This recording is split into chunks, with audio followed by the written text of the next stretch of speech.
C'est un nouvel élément dans ce grand scandale de détournement de deniers publics dénommé affaire Cyrus Negou, du nom du directeur général du port autonome de Douala, qui secoue depuis quelques semaines déjà le sérail.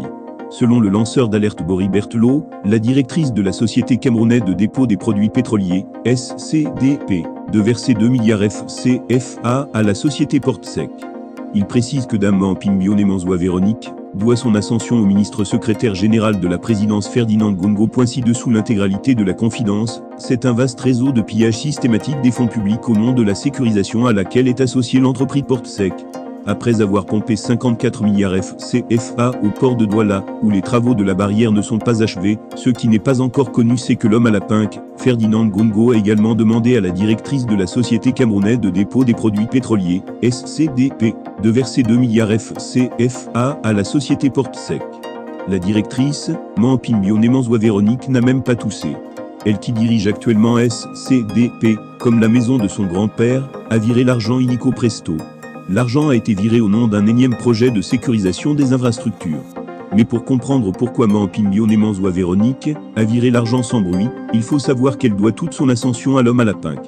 C'est lui qui l'a fait passer de chef service à la CSPH au poste de DGA de la Caisse de stabilisation des prix des hydrocarbures, CSPH.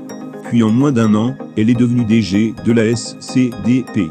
Cet intime de l'homme à la pinque est une pièce clé dans le dispositif du tout-puissant SGPR.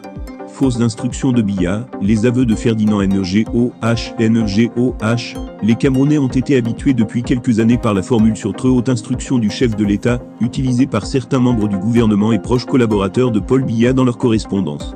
Selon les révélations du ministre d'État secrétaire général de la présidence de la République, toutes ces correspondances n'expriment pas forcément les volontés du président de la République. L'expression serait usurpée par certains membres de l'exécutif dans leur propre intérêt.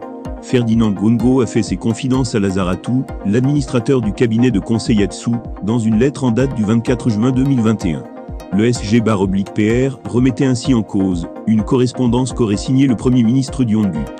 Parallèlement, vous m'avez fait recevoir le 24 juin dernier par un de vos collaborateurs, que vous avez chargé de me remettre votre correspondance si annexée datée du même jour, par laquelle vous remettiez en cause le caractère authentique des très hautes instructions du chef de l'État, pourtant conformes à nos lois et règlements, qui nous ont été notifiés en date du 26 mai 2021 par un autre collaborateur du chef de l'État, qui comme vous, est bien habilité à faire usage de cette même formule sacrée sur très haute instruction du chef de l'État, dont était d'ailleurs revêtue sa correspondance si annexée, révèle Lazaratou.